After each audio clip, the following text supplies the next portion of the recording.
Select your program. Happenings. Program initiated. Approach the threshold. Engage rationality. Open your mind. Godspeed.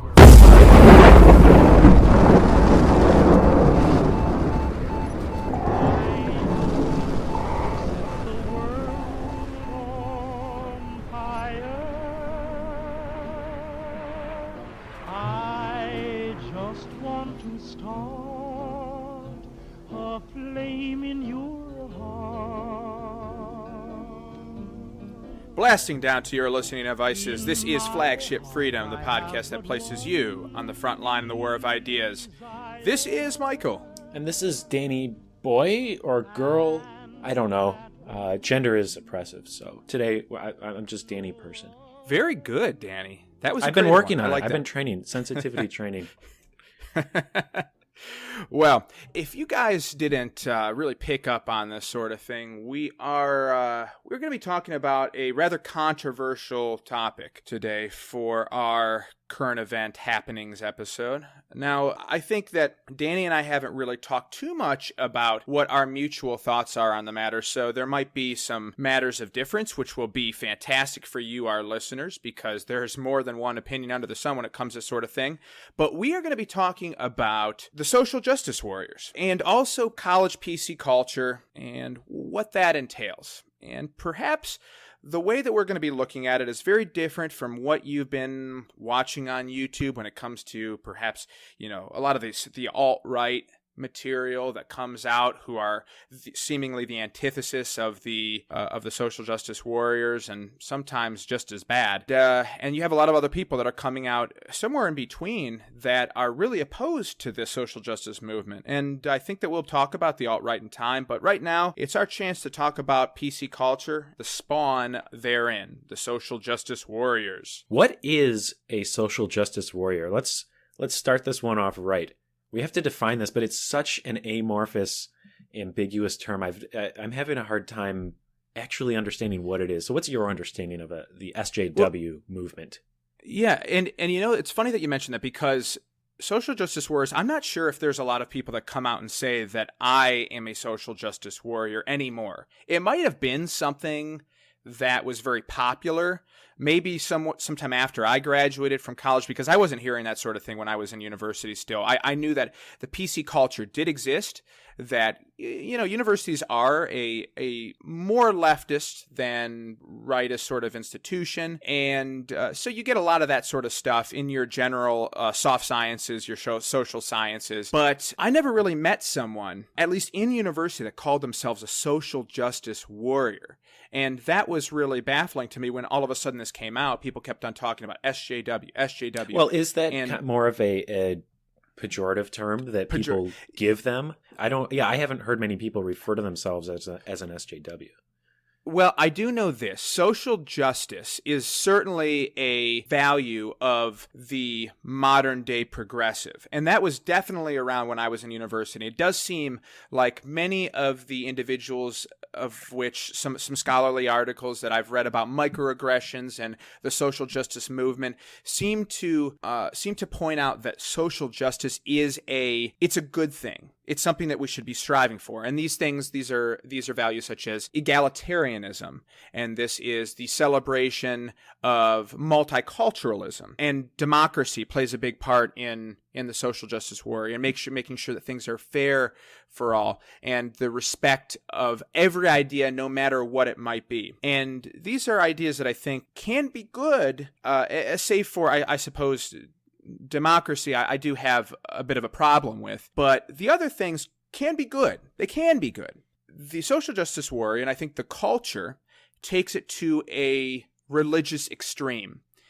And that is perhaps my theory behind the whole movement, that it is, in fact, a religion without the spiritual element. If you can understand. I'll be bouncing some of these ideas off of you because I really want to work out this theory that I have in my head, that it is a religion without the spirituality, or it is a religious movement without that sort of mysticism behind it. Yeah, it's definitely got the dogma. So I would categorize third wave feminism, as it's called, which is sort of modern day feminism, as well as Yeah. the Black Lives Matter. To me, those seem to be connected to the SJW lefty crowd. Those are the types of people and movements I think of when I think of SJW. Do you agree with that? Yeah, I would say so. To a large degree, yeah. I'm not sure if they would call themselves a member of those movements, but I think that an outsider looking in might have difficulty differentiating the two. I also know a lot of non-denominational Christians. I would say even a lesser extent some of those mega churches that somehow have had the strong white guilt mentality built into them, almost like what you would witness from the Catholic Church, the idea of the culpa innata, the innate sin, Yes. that whiteness is a sin. Well, yes, and now it's extended to being a male, straight, and also Christian, English speaker. Yeah, every one of the sort of dominant, I guess you could say, it is now, at least in the United States, right? If you're part of the majority, you are a racist, transphobe, bigot, by definition. It's the new prejudice. Yeah, it does seem like they are interested in tearing down a majoritarian, right-wing, homogeneously white and typically male, the stereotypical patriarchy that the third wave feminists might be talking about. But I do think that there may be. I want to steel man this as much as I can. I want to give as much credence to this idea at first before I begin to tear down what I think are serious. You're right. inadequacies. Absolutely, we need to give it credit where credit is due. So let's start out with the good. Right. So I think that there is, and I'm going to list off a couple of these things, and you see what you think on the matter right here. But I think that the SJWs have identified a serious misappropriation of force from the police. Now, whether that's a racial, whether there's a racial bigotry going on within the police force. I know I've read so many conflicting reports on racism in Boston, racism in New York. I've seen a recent study where there was cops in selected neighborhoods were more willing to apply force but less willing to shoot black individuals. And typically we're talking about African Americans or blacks in America. And this is usually what the SJWs are talking about. They're usually not talking so much about, let's say, Asians, or they're not usually talking about Latinos, or sometimes they are. But there is some part of the SJW or Black Lives Matter movement that is saying police are using a militaristic and over-the-top force structure or force tactic, and this is disproportionate to the kinds of crimes that are going on. For instance, drug usage crimes, which I think have been perpetrated by black people, have resulted in sometimes unfairly shootings. A lot of the videos that I've seen, a lot of the testimonials that I've heard, it seems that what happens is the media pushes out a narrative and then it has to reel it back in because the truth comes out. So it's very hard to discern all the lies from the truth in this matter, especially even when there's video evidence. But I think that the SJW movement has brought out the conversation of police brutality, in particular against drug crimes. Drug crimes only harm those who are taking the drugs. Yeah, with the SJW movement, it's like you said, I think it started out, as many movements do, with good intentions, or you could say, to every argument, there's generally a kernel of truth somewhere in there.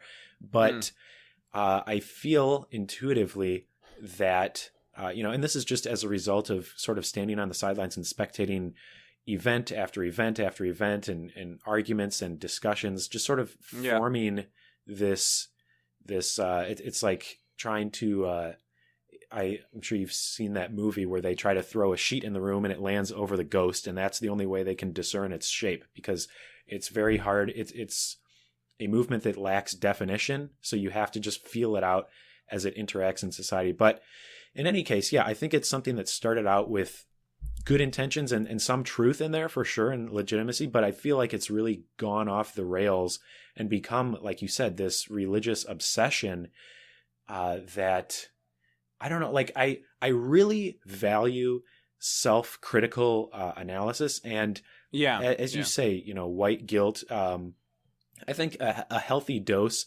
of the famous word, checking your privilege, basically understanding that society is not a perfectly level playing field. There are advantages and disadvantages, and this is sort of the root of compassion and charity, and those are all really great things. Like, I wish people would soften their heart and listen to their heart and understand that they need to be compassionate towards their fellow man, but you can go, to a pathological level, and I feel like that's what the modern leftist movement, but in particular the SJW crowd, has sort of done.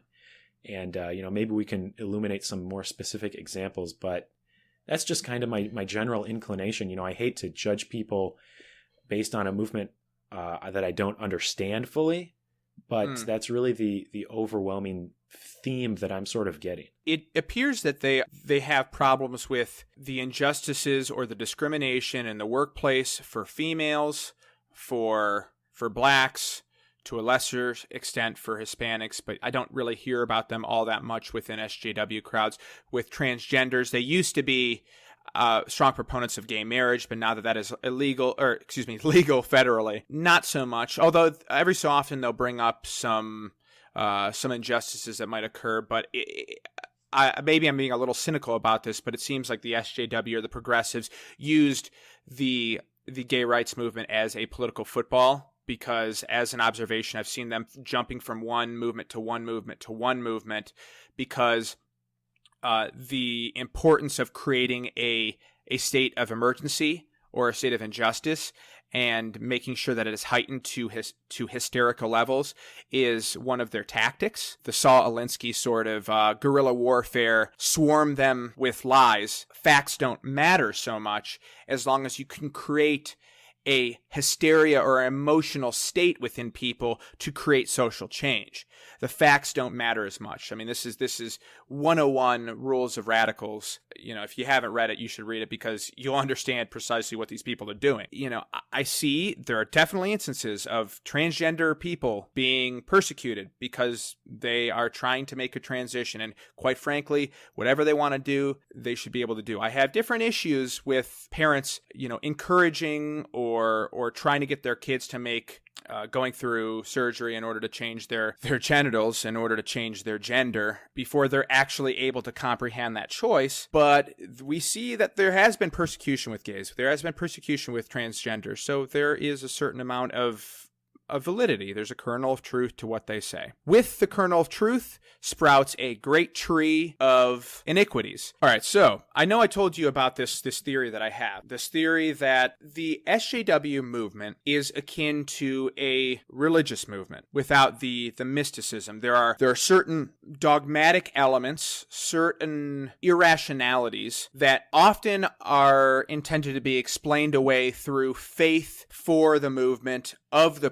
quote-unquote priesthood of the movement. And I'm going to talk to you a little bit about what I think the priesthood is. One of the big things that I see that goes on within the SJW movement, I talked about the idea that you have to swarm them with lies, that you are attacking them on emotional, sort of half-fact arguments, and then from there are 5 or 6 or 10 more lies that are created. They tell friends and family and social circles of the heinous grievances committed by fellow man in order to beat them into submission, and apologize. And finally, they've been beaten into utter obedience. And this has happened, I've seen in universities. I've seen reports of professors discussing, I shouldn't say innocuous things, but academically based conversations of law surrounding rape, and people have had to excuse themselves because they have not been able to handle the situation. Or I've read where they've actually called out the professor for being insensitive because they've used the word rape, and have been forced to apologize in front of the class because there are people that have been affected by that sort of thing. Do you wonder whether these individuals can actually live in the real world if this is the reaction that they are taking with every single potentially traumatic experience? Did you hear about the professor, it was around Halloween last year, who sent out an email And he said there was this hysteria about not wearing insensitive costumes, like Native American Indians, etc. And he replied back, like, guys, it's Halloween. I think we all need to, take off, get off the high horse where nobody here is like wearing the blackface costume. Let's just relax and chill. I think this is a little ridiculous. And the backlash, he got like shouted down in the school courtyard by a crowd of students who would snap and instead of clapping. And this one girl famously ridiculed him for not creating a safe space, and college is not supposed to be an intellectual space. And that, to me, when I see things like that, it's like, okay, we should all be sensitive, but why the hysteria? Like, these are problems that like don't occur to most people. And that's when you have to ask, like, why? I feel like there's an undercurrent, there's an alternative motive. And I'm interested to hear the rest of your theory about the religious background, because there's got to be more. When you see people making inconsistent or just ridiculous arguments, having contradictory points, you realize a lot of times what's the driving force behind that is some sort of internal hatred or desire for revenge or their own bigotry or prejudice. And, I'm trying to whittle away to discover what that is. But I want to hear more about your theory here. Right. Well, I think there's definitely a difference between where this came from and also what it is, because, and perhaps to understand what it is, you might have to understand where it came from. And I would like to talk a little bit about what I think on that too, and what I've learned, at least so far. But I think that it is very horrifying to know that all that needs to get done is to throw out incredible claims and watch a rational man spend hours of his life to fight against it, only for the social justice warrior or the movement to have moved on to the next social ill. It takes so long to build a solid case against one lie, as can be exemplified when in the 1930s or 40s, there was a campaign against marijuana. It's the drug of reprobates, they said. It's such a malevolent drug. It should be banned. And there is a stigma around it that still hasn't been expunged from this day. That's how long it took for that to happen. Can you imagine all these other things like the gender pay gap? This is a myth that, and I did say a myth, ladies and gentlemen, I said a myth, and perhaps we'll talk about this on a later date. There are logical and economic and also exemplary reasons why this is patently not something that exists in this world. And this is a myth that is proposed by third wave feminists and social justice warriors. There's an emergency created, and there needs to be a solution to it. And what is the solution? More government.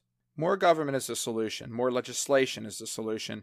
And blaming the hapless straight white man. So yeah, you just have to throw out something that appeals to people's prejudices, people's internal undercurrents of resentment and hatred. And all of a sudden, people respond to that. It's like throwing a seed into fertile soil. It just blooms up. And like you said, sometimes you hear an argument that's so stupid and off the wall that it actually is really, really difficult to address. It's like, I have to bring out the shovel. Where do I even begin? And you find yourself having to, lay the entire foundation all over again. Yeah. All right. Here's another observation. The SJW movement, I believe, progressives in general, much like Christianity needs the devil or has the devil as an active force committing evil in the world, as it is in the Orthodox Church and the Catholic Church, perhaps not in some other Protestant denominations, but the progressives, the SJWs, need their boogeyman. They need their Nazi. Since the 1940s, they have not had their Nazi, so they need to have a Nazi, and they've got one in Trump.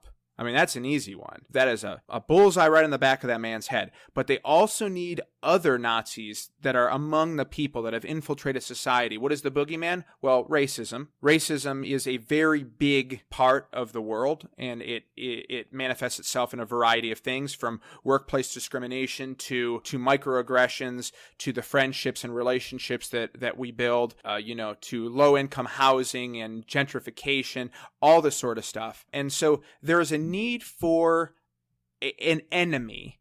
And if there isn't an enemy, they must create one. So what do you think about that? Well, it sounds like you're describing like a big conspiracy, but I don't think, judging from the conversations I've had, I don't think your average SJW is capable of that level of thought. It sounds awful, but I don't think they have that type of foresight. I personally think, as with a lot of social movements, you have generally good and decent people who've been sort of brainwashed, more or less, to accept a foundation, more or less, of lies, and you appeal to their good intentions. I mean, would you agree? I don't think each one of these people is out there trying to undermine society. I mean, there's that whole concept, sort of conspiracy theory of cultural Marxism. I don't know how true that is, whether that's an actual orchestrated thing or not. But I think, I think that cultural Marxism is at the heart of progressivism. I think that there is an idea that ideas, it comes down to the subjectivist level, that all things are equal in the realm of ideas, that there is no objective truth, and therefore we are the measure of all things. Each man is the measure of their own world and their own values within. So that is an extension of, cultures and ideas cannot be better than one another. There is no hierarchy. There is no better. There is no worse. They're all the same. But clearly this is contradicted very, very easily by saying, well, do you find that Nazism is a very good way to live your life? Or do you find that, communism is a particularly good course of action? Or, how about Leninism or Mao? They love communism. Well, they love communism. They wouldn't say it outright. The socialism is one thing, but they would say it would be a mistake to conflate socialism with communism, even though we know differently. But, you just present it. Is rape culture good? Absolutely not. Rape culture is terrible, but they would be the first ones to admit that it exists. So therefore, no ideas are not all equal. There are good and bad. Self-detonating. It is. Right off the bat. It is. It's completely. So that's when you have to ask the question, like, when people have ideas that are blatantly and clearly pure nonsense, there's got to be something else going on. Nobody is, unless they're absolutely nuts, which I know they're not. So you have to keep digging, like, why? Who did this to you? Who got into your head? And what is your true motive? And my personal opinion, as I said before, is that it's actually motivated by hatred. It's just a rose by any other name. It's the resentment to maybe the childhood where they grew up in, their rebellion against their straight white parents, and they feel, like you said, it's this white guilt. But I think there's something manifesting, and they're just hiding behind these legitimate complaints, like racism. But hatred, I think, needs leadership. I think hatred needs a direction. You can hate all you want in your parents' basement like an emo kid in middle school, but this is not going to manifest itself into a social justice warrior or an alt-right nationalist.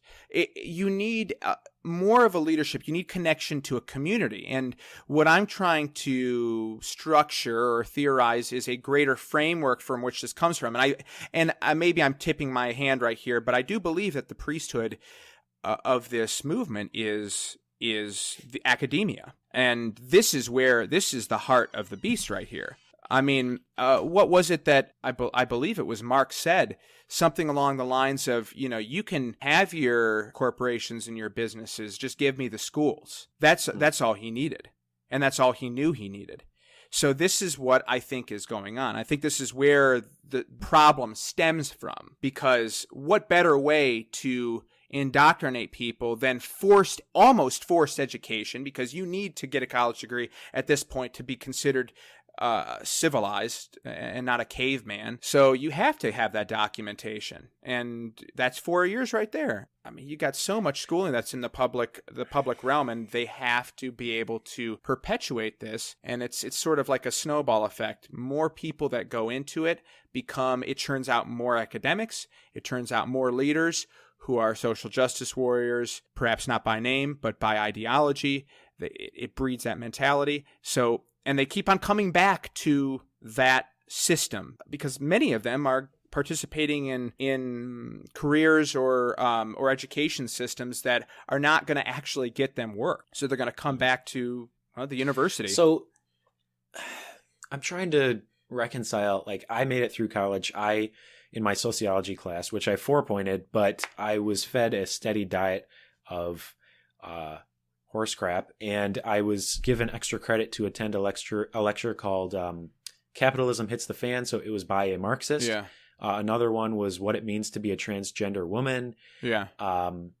And at the time, I was sort of defenseless in the realm of facts, but I felt I really rebelled against the general narrative, and I feel like it's hard to explain, but like, why does somebody like me, like, it just doesn't stick, you know? Like, by the time I get my bearings and I hear both sides of the argument, I'm like, oh my God, that was complete and utter nonsense. But I feel like you could have never duped me into that movement, if you know what I'm saying.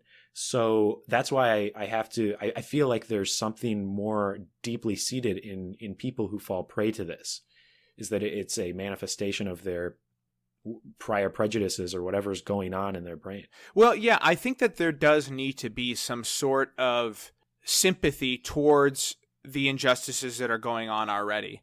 What happens from there is very key. It's the idea whether somebody has grabbed hold of you, or whether it's a book, whether it's parents, whether it's friends that have swayed you one way or another and told you to look at this from a rational perspective and examine all the facts before you make a conclusion. Perhaps there are individuals that are less likely to go into it because they already have a religion.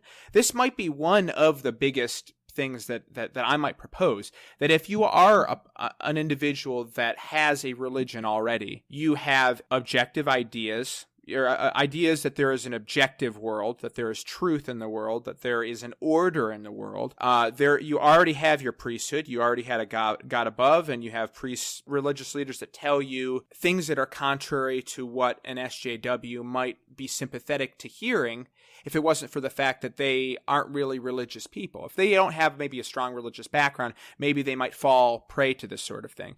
So they're an empty vessel, in other words. Perhaps.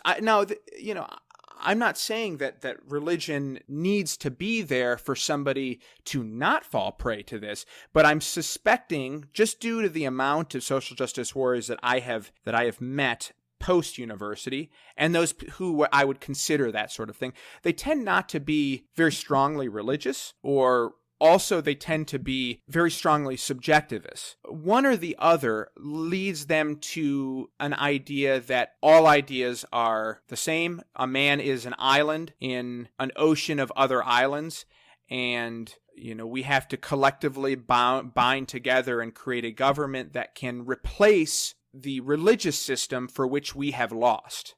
So why? This is the question in my head. Why? What's the end goal?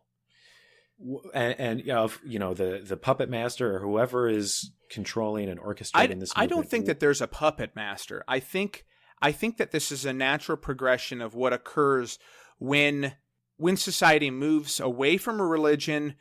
It naturally goes to another authoritative power structure, because the church used to be a very authoritative power structure. The Catholic Church was very centralized, and slowly over time it lost that power with the schism in the early millennia, and then you've got the Protestant Reformation, and then you've got all these revivalisms that fracture Christianity even more. I'm talking about Christianity, and I'm observing this here in America. This phenomenon may exist in other European countries. I'm sure that subjectivism exists everywhere. But as I've observed it here in America, that's what seemed to start to happen here in America, and people moved and shifted their allegiances to a different power structure that can give them order and structure, and that can take care of them and can create a community around them. And go ahead. It sounds to me like you're describing a baby who moves from one pacifier to another, and you just jam a new sort of irrational yet easy and palatable set of prejudices and beliefs that validate their base instincts and their base prejudices, which is, nobody likes to challenge their worldview or face possibility that they're wrong. So that's kind of the theme I'm getting. Yeah, I think that you're right. I mean, the kind of vitriol that I hear against religion is precisely the kind of aggression that I hear or that I read in writings against heretics, enemies of the church, against ne'er-do-goods and those of different faiths. From one to another. It doesn't matter, from Christian to Islam, from Islam to Christianity. I mean, Judaism is not does not really proselytize all that much, so I don't really hear a whole lot of hate speech coming from them. You know, I use hate speech in quotations, but historically, this is the sort of equivalency that I see. The SJWs use that same sort of terminology to demonize and ostracize and to destroy their opponent and then build them up again the way that they want. So it's like the pitchfork crowd, the modern day pitchfork crowd. What is that? You know, where you would accuse somebody of being a witch and then the whole town would grab their lanterns and their pitchforks and go burn them at the stake. And just the hysteria, you know, you can point to a common enemy and you give people that easy, you know, like you said, people need a purpose, a cause, and this is something that they can just set their targets on it and sink their teeth in. Yeah. Okay. I mean, yeah, like a mob mentality, a witch hunt, that's precisely what it is. I think that they need their witches, and it is a witch hunt because they look for hidden racism and bigotry and majoritarian groups, and they intend on destroying them. How much value does, let's say in academia, let's take academia, does a white professor defending affirmative action have on a college campus? A white professor defending affirmative action on a regular campus. Would you say that this professor might have might be favorable in the eyes of the administration or the academia? Well, of course, from the standpoint that he's defending affirmative action, right? Certainly, right. So what about a white professor attacking affirmative action on campus? He's the devil, right? So let's isolate the variables right there. Let's say both of them are using rational arguments right there. Immediately on the basis of, you're isolating everything else. They're both white professors. One's attacking and one's defending a very valued institution within the last 40 or 50 years. In a debate hall, one of them is going to get egged at the end. And it's probably not the one defending affirmative action. And insofar as both of them are speaking very fairly and honestly and also politely to one another, I think that much is quite clear what would happen. I don't want to stereotype this, but this is what I think would happen. So what's your point? I'm not okay, sure so my point is the whiteness is not the issue here. It's whether you're towing the company line, whether you are following the particular dogmas that the SJW, the Church of SJW, has set forth. But but as a white professor, you can be on the inside. You can be in the in crowd, just so long as you're preaching preaching the gospel, preaching the word. See, in my experience, I think race actually plays a huge role in it. Like if you are black and gay and transgender, all of these sort of victim cards, you have basically got it made. You can do whatever you want and say whatever you want because that's like the one hilarious way I've noticed to paralyze the SJWs is when they accuse you, which I have, of course, been labeled as a white male. That's always the trump card, right? Well, you're wrong because you're a white male and you couldn't possibly have rational arguments because white male, right. White male. It's a subjectivist argument. You just tell them, well, I identify as a black, trans, female, non-binary, ghost, Apache attack helicopter. And that you shut them down. That's insensitive, Danny. That is... And that's what it... Well, I'm sure they'll say you're being disingenuous and How dare you assume my gender? My gender changes constantly. And I know I'm making a caricature here. Yeah, I know. But that seems to be hugely important to them is the messenger and their race. Yeah. And it's gotten to the point where it's just the new racism. Yeah, but Danny, I might point out people like let's say Thomas Sowell, who's often called an Uncle Tom. This is a black man who's been fighting against affirmative action and was not in support of President Obama, or Larry Elder, who's a conservative talk show radio host that's often called these sorts of names. They're black men speaking out against this, and race doesn't matter because they are against the party line. They only want to find these minority groups simply to use them as tools, no more, no less. So if you are no longer a useful tool to them, if you are a broken hammer or a wrench, you are cast aside just as soon as any other person of any other race. But if you are a favorable member of that particular race and you toe the company line, you are free to pass go and collect not $200 but $300, because after all, this is what we're doing it for, right? You understand what I mean? Okay, so you're saying that that minority members, whether it's your race, your gender, whatever, they are useful pawns, and as soon as they defy the narrative, sort of like Milo Yiannopoulos. He's a gay guy, and he's one of the most hated people on the right now. He's causing just this unbelievable hysteria, and it's so satisfying to watch. But yeah, like same with Thomas Sowell and other black conservatives, they're called Uncle Tom, which, Jesus, like the level of bald-faced racism. Like, you're calling somebody out because they don't fit into your neat little box, and they don't believe what you think black people are supposed to believe. Like, that to me is the ultimate in racism. And that's why I believe that, that's overt, but then you've also got the bigotry of lowered expectations, the soft bigotry, where you believe that blacks particularly are incapable, and you need the white liberals to come rescue you. I'm going off on a tangent. Right No. I'm familiar with that. The soft bigotry of low expectations. That's been passed around a lot on the internet, and I do like it for good reason. I think that definitely exists. It exists, and progressives may not want to admit that is precisely what they are doing. They are lowering the bar for a peoples that they claim are just as capable, but are not capable only on the basis that the majority is squelching them. And, if we just somehow,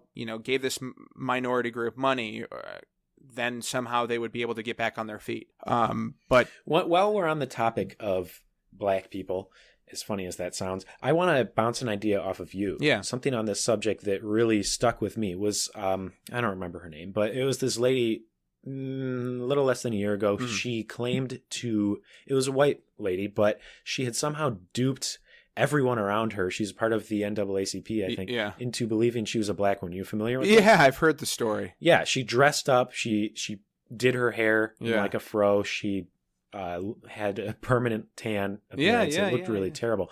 Anyways, when it all came out, she had to, say something to save face. Whether it was true or not, she said, "I identify as a black person." And I'm thinking, hold on a second. It's one thing if you identify, you feel like your gender is wrong, and I understand there, whether it's homosexuality or being bisexual or transgender, people are genuinely confused and they feel like they should be the opposite gender. But with race, I thought the narrative was that, and not just the narrative, but the truth was that the racial differences are overwhelmingly outward in nature, and they don't really come into play when it determines your personality and your character, etc. So for you to say, "I identify as a black person," what does that even mean? Because I thought all races were equal, and it's simply an outwardly thing. So when I hear that, I think, oh, so when you say you identify as a black person, you are basically marrying the race with black culture, whether it's like the rap or the thug culture, or whatever it is you want to call it. You are essentially implying that black people are innately tied to this, which to me is the actual prejudice, the actual racist idea. Because how else could you say I identify as a certain race? That shouldn't mean anything. Like, to me, like, being white is not part of my personality. It's just something that I have zero control over. And I care not what anybody's race or gender is. To me, I like to be colorblind. Well, I don't care whatsoever. Are you? I think she is the SJW on steroids. She's discovered that she loves this victim card, this victim mentality. She was caught setting up fake hate crimes. So she really got a high off of jumping on the bandwagon, which seems to be the mentality with the SJW crowd. They love either playing the victim or setting up victims where they don't exist. But wasn't she attacked for this on the left? Wasn't the left rejecting her? I thought so. I don't recall that. I could be wrong, but yeah, I would love to hear their response to that. But to me, the idea that you can just say that you are another race or another gender and just to me that is belittling and trivializing, like for instance, you just like say, oh, I'm a woman, and boom, now all of a sudden you're a woman. And I'm sorry, it just doesn't work like that. The one thing that I've never understood, and I would love to hear from our listeners if I'm, this is something that I've tossed around my head quite a bit. One certainly should be able to, by choice, transition to being a man or a woman. I don't want to have to pay for it, but you can do whatever you want to do with your body, okay? As long as you're not forcing me to do anything, as long as you're not harming me or my property, you can do whatever you want. But what I don't understand, logically, and also from, I think, an outsider looking in, is that if you want to make that transition, the statement is always, I've always felt like I'm a woman, or I've always felt like I'm a man, or a man trapped in a woman's body, or a woman trapped in a man's body. I wonder, how do you know the thoughts and the feelings of a man if you've never been a woman in the first place? How do you know what a woman or a man is supposed to feel like if you've never felt one or the other? Because you are a man and you want to become a woman, and you are saying you feel like a woman and you are trapped in a man's body. How do you know that you're not a man that's in a man's body, but you have effeminate thoughts? How do you know what effeminate thoughts are? And if you think you do know what effeminate thoughts are you stereotyping what effeminate thoughts are? Are you thinking about what these things might be on the basis of how you observe women outside in the workplace or on television or what it might be? So isn't that precisely what we're trying to not do? Stereotype people. You're acting the part of a woman, so therefore you are a woman, or you're acting the part of a man, so therefore you are a man. I've never understood that. It requires to me an out-of-body experience for you to have a God's eye view of what you must have been or what you should have been. Like there is a deterministic world, and that you should have been this thing, and you are not this thing, so therefore you must make that change. To me, that isn't a very good justification for doing what you should do or doing what you're doing. You should just do it. Say, I want to be a man. Don't say, I feel like I've always been this. How do you know that? I don't understand. Well, and there's a lot to sort through there, but one thing that does do is shatter the leftist idea that gender is a social construct. That is, gender roles.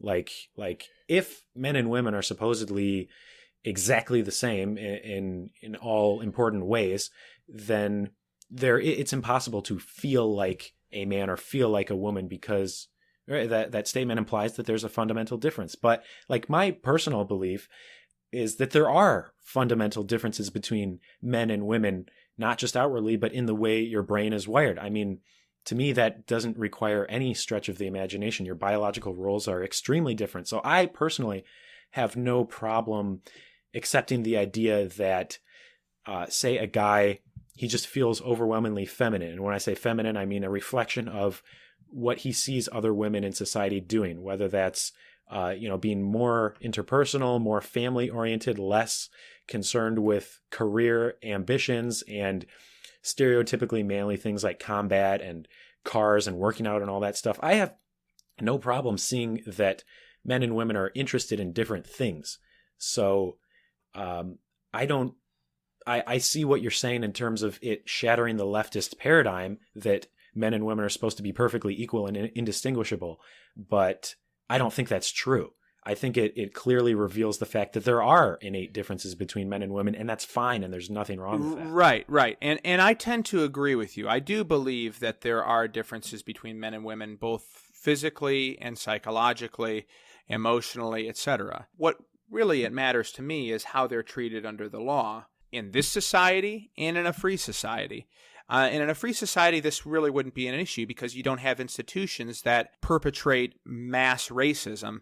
And when there is racism in a free society, and I think this might be a great topic for a later lecture because this is a big one, racism in a free society, why racism would not work out so well for a lot of companies and a lot of societies, and why racism will exist everywhere, but it would be penalized, and therefore it would be squelched. But that's a topic for a different time. I think there's one more thing that I wanted to ask you about or run by you, and I think that you kind of get this. If every man is their own island, then facts really don't matter all that much. You cannot argue with an SJW on matters of policy because where they get their preaching, where they get their quote-unquote facts are through their feelings and through half-lies, half-truths, shallow research that is given to them by the priest class, their academics, their professors, the deans of the colleges, all this sort of stuff. They hear it from them and they don't do the research themselves. And, it's tough because you get beat down in a college campus. You get beat down until you agree with what they have to say. Never mind the fact that Jews have been the brunt of easily the most horrific acts in recorded history, are the most successful religio-ethnic group in America. They're doing incredibly well, but they've been subjected to so much horror. You can't tell an SJW this. They don't buy it. They believe that there's something intrinsically different because perhaps the Jew doesn't look a particular skin color. Or never mind, that, according to, it might have been a Heritage Institute or Foundation. No. You know what? It might have actually been from the census. In fact, I'll look it up and I'll put it on the show notes. But I'm quite certain that I remember seeing that the top 3 earning groups in America are from East Asia, and they're clearly not white. They don't look white, but they are the most successful ethnic groups in America. They look different. Right. So if the majority is so racist that they would allow the intolerable racism that has happened in the past with blacks to continue through Jim Crow law, the abolition of Jim Crow, into new institutional racism and microaggressions, then why would they allow other racial subgroups to suddenly do much, much better than them? Wouldn't that defeat the purpose of being, top dog? Yeah, this is why they don't talk about it. There's a lot of things they're conspicuously silent about, including Islam as well, be the absolute antithesis of their worldview. But in terms of race, East Asians do better in general, and it doesn't comply at all with their worldview that basically the only reason white people are relatively better off than blacks in this country is because of racism, and they've essentially riding the tide of slavery and exploitation and all of that. It's an inconvenient truth, and that's why they don't talk about it. Right. Asians had, the Chinese had a terrible time here in America, and guess what? They got over it. And you don't hear this constant victimhood and this complaining and this race baiting. That's what I personally think the root of the problem is, this perpetual victimhood class. You're telling people that nothing is their fault. There's no personal accountability. There's no responsibility. It's this co-opting and, the welfare state and this constant coddling that I personally believe is at the root of the struggles of American blacks.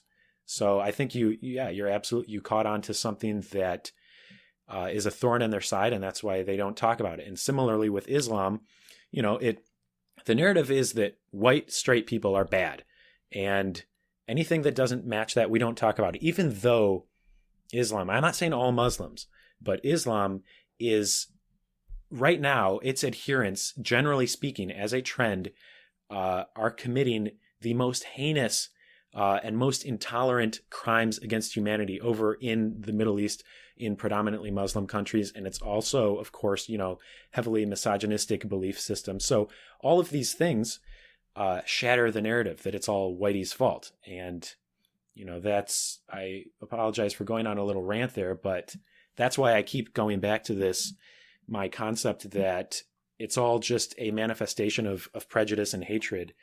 And it reveals itself slowly. You only know what a tea tastes like when you put it in hot water and you subject it to different circumstances. So then I guess we get to the crux of the matter, why it does matter. Why are we talking about social justice warriors, and why? Because there's a lot of problems that are going on. The alt-right is another problem that we'll address further along down the road. I think that Danny and I have had conversations about this, perhaps more than the social justice movement.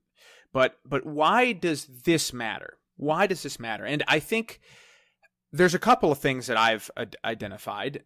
I think because these will be our next academics, our professionals, our social welfare leeches. I think that they genuinely ruin people's lives, that they have the tendency to do this. If this religion, so to speak, is allowed to perpetuate its dogmatic beliefs. I read a story it was a couple months ago about a boy meeting a girl. Boy has a drink with the girl. The girl says, I don't usually do this, but, I'll have sex with you. She has sex with him that night.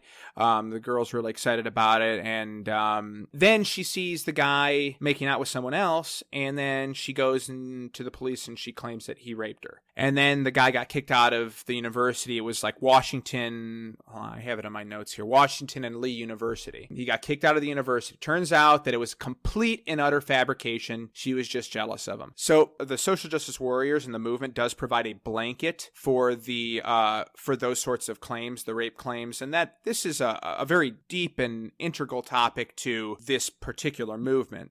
Rights of women, rape culture, this sort of thing. Rape is a horrible thing, certainly so. Facts must rule over the emotional state of someone. So, when individuals like Hillary Clinton say, a woman must be believed when she says that somebody raped her, well, look, the claim of a rape can ruin someone immediately, from which they have to repair the rest of their lives in order to get back their integrity from their friends and family and all that. So this is why I think this is dangerous. This isn't to go one way or another, to go in one extreme or another, never believe women. It's just don't believe the people that are accusing one way or another until we have more proof in the matter. And I think that they're creating a culture of victimhood that is perpetuating the destruction of innocent people's lives. That's one of the manifestations of this culture. It creates sympathy and fertile ground for exploitation, of course. And how about free speech? Oh, right. Yeah, that seems to be also an inconvenient right that is slowly becoming eroded right now in generally private institutions like university, etc. But yeah, that's kind of an interesting offshoot that you can no longer speak your mind. Everything's becoming hate speech. And I think this is just a Trojan horse for wanting to take the easy way out and silence your opponents. There was a professor that was on Sam Harris, his podcast, Waking Up. Great podcast for conversations with a variety of people. He had a conversation with Professor Jonathan Haidt. He was from, I believe, NYU. I think it was NYU or Columbia. Anyways, professor talking about how he's a psychology professor. And he was talking about a psychology experiment where the word disgusting was used. He was playing a video for the students. The word disgusting was used to describe homosexual porn. There was a person that was in the interview in the video, and the person was asked, "What do you think about homosexual porn?" The guy said, "I think it's disgusting, but it's not for me. I'm fine with gay rights. I don't personally like watching it." And not only was he condemned by a student who got up in fury and anger, by the time the class was over, there was an email in his inbox that stated that he was to be investigated for some type of discrimination. She demanded an apology, wrote a letter to the dean, all this sort of stuff. Called Haidt a homophobe, and in turn he wrote an incredible analysis of microaggressions, which we'll link to as well in the show notes. That I definitely recommend you guys reading. And University of Chicago wrote a strong letter against safe spaces recently. Do you remember that letter? I haven't seen it, but yeah, there is thankfully a big backlash against this hysteria right now, and it's being exposed. And Milo Yiannopoulos, as I mentioned, the guy's doing a really great job of shedding light onto this destructive culture. And to tie into your last point, why is this important? Why do we even care? Both of us are live and let live type people. Like, I really don't want to have anything to do with your irrational beliefs or your obsessions or your, whatever. Can we all just please leave each other alone? But the reason this is important is because we are creating, not we, some people are creating a culture that, and a belief system, a pervasive belief system that is not a reflection of reality.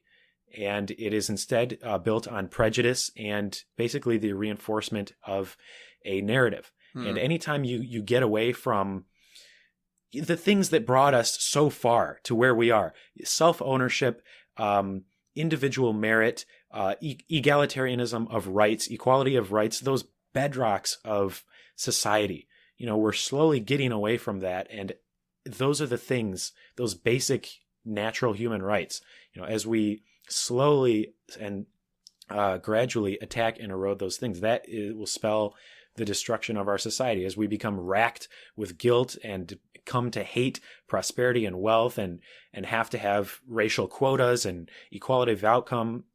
Nothing good can come from that. And we hate our neighbors simply on the basis of their skin color. Yeah, we're coming full circle on racism and sexism. Like, we really are. We have reached that point. Now, like there was a professor recently, I don't know who, we can link to it in the show notes. He was recorded saying, all white people are racist, period. Like, you can't make these overarching, broadly sweeping claims. And the same thing goes, all men are sexist. And, oh yeah, you're going to love this. Of course, now minorities are incapable of racism because now the definition of racism has changed to prejudice plus power. You've heard of that? Yes, I have. Right. So it's just warping of definitions and a straying away from reality. Like, all these things are so crazy and otherworldly to me that I struggle to comprehend and encapsulate it all. But it seems like we're headed for disaster if we continue to capitulate to these hysterics. I think that if you start to examine the reasons why we care about this, the erosion of free speech, the destruction of intellectual discourse, the undermining of science, and that is certainly happening, then there is a lot to be afraid of when it comes to this new, if you side with Danny that this is a group of hate, or if you tend to think that this is a very religious or dogmatic group, sort of a replacement of religion, whatever it might be, I think there's reason to fight against this movement. And you're fighting against this idea, this culture of irrationality. And look, ultimately, Danny's right. It doesn't matter if you want to be irrational, if you want to reject science, it's fine if you're not going to pull me down with it. It's fine. So ultimately, I think a rational, ruggedly individual form of governance is the only way that you strip these people who I might deem disagreeable of power to use the state to legislate their crazy religion onto the bulk of the community. Power in the hands of each and every individual, not majoritarian megalomaniacs. This is why one of the many, many reasons that we fight for a free society, because we don't want to go down with the ship, and we also do care about everyone else. But if people want to sink themselves, if they want to swim out into the middle of the ocean, if they want to be an island all to themselves in their subjectivist world, that's fine. We just don't want to be brought down with them. Danny, we've spoken for a long time, and I think that we're going to probably have to call it quits. Yeah, and I'll take a couple shots, but yeah, very interesting subject, something that is hard to define, but I think has been kind of creeping up on everybody slowly as a an alarming trend. So, we'll continue to watch it, hopefully have more conversations on the topic. Yes, and I'd like to say in closing that if we've been unkind or unfair to this movement, I know we've been harsh on it. We try to talk about how it may have come from a kernel of truth, a semblance of rationality, but at the very least, we think it's gotten out of hand, and at the very worst, we think it's very dangerous. But if we have gone astray in any way, and you wish to defend this position, you can email us, flagshipfreedompodcast@gmail.com. Check out our Facebook page. You can come on the show. We'd love to talk to you about this. That would be awesome. I would love to have a conversation with one of these folks. Yeah. If you think you can defend this, I want you to come on the show and talk to us about where we are not seeing the light. We're genuinely interested. Like, I'm not interested in debating someone. I want to find out the truth. Like, if I'm wrong, if I'm smoking crack. So let's figure it out. Wait, weren't you smoking crack? Yes, I've been smoking this entire episode. Right. There's a mystery solved right there. And maybe next episode I will join him. But for now, I remain crackless. Thank you very much for listening to us, ladies and gentlemen. I think that's all for now. Catch you next time. Bye. You see, way down inside of me, darling, I have only one desire, and that one desire is you. And I know nobody else ain't gonna do.